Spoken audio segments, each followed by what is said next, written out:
MN Singh is saying he's not clear what the case is yet, but the NCB is claiming this was a rave party where there were a number of other people, someone close to Aryan Khan they accuse of being a supplier. Now they say they have WhatsApp chats from Aryan and others. These WhatsApp chats, can they become the basis for a case like this?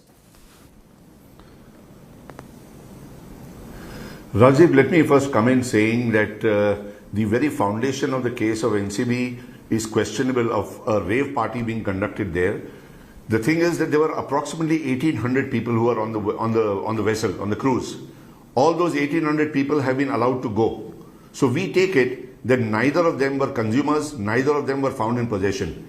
And obviously, if those people who were found in possession with small quantities like 5 grams and 6 grams cannot be engaged in a rave party.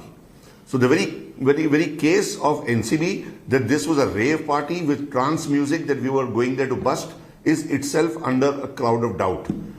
As far as WhatsApp conversations are concerned, the WhatsApp conversations are in the form of electronic media. It's in the form of digital evidence. The digital evidence, no doubt, is admissible, but you have to prove that the prima facie evidence was received on one particular phone from another phone. So you need to have two instruments, the instrument of the sender and the instrument of the receiver.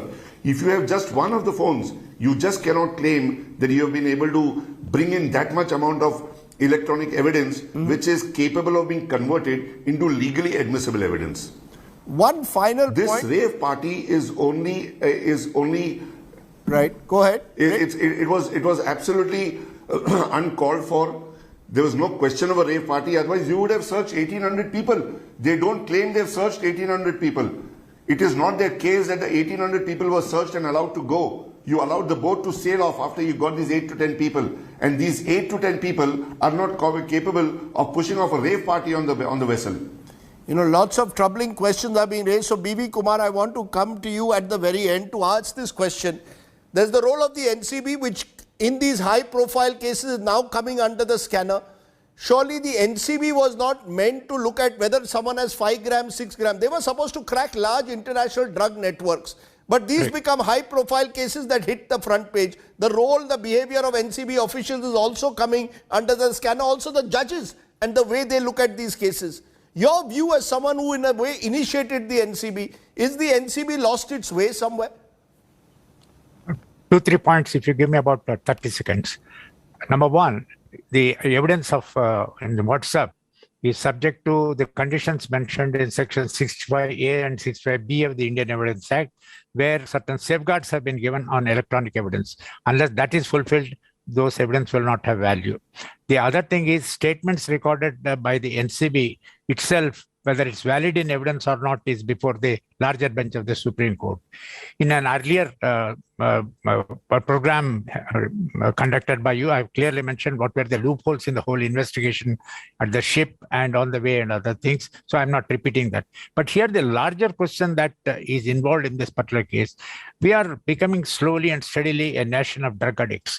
Say in 2004, it was about 2 million. To 18-19, it became 22 million. Probably now it is about 5 crores and other things. We are one of the largest consumers of drugs in the world. 1/6 of the world production of drugs is being consumed in India. We have to see the larger picture that's happening. Unless there is a demand. Should be, sir, with due regard, the NCB should be then cracking down on the Mundra case, where you've got drugs worth 20,000 crores being found. That is the case that needs to be cracked by the NCB. And here, this becomes the high-profile case. So, when you contrast an Aryan Khan case with a Mundra case, I just wonder whether the NCB's priorities need to be in cracking those cases when these large quantities are coming into the country. Yeah, I fully agree with you. In fact, as the DRI did large cases involving huge amounts of drugs, including cocaine, that was seized from time to time. That is the type of cases which they should concentrate, and not this type of cases. It should be left to the police of the having jurisdiction over the particular area and other things, who should do this type of cases, not the NCB. In fact, they can pass on such intelligence to the local police officers, and they can affect the seizures. NCB should concentrate on the organized drug syndicates and probably break them. That is more important. That's my view. There. Clearly, the NCB also, its role needs to be looked at. We are not prejudging what happens in this case, But as all our distinguished guests are telling us, there are loopholes that need to be looked at. We cannot allow such cases to simply pass by claiming that it is high profile and therefore questions cannot be asked.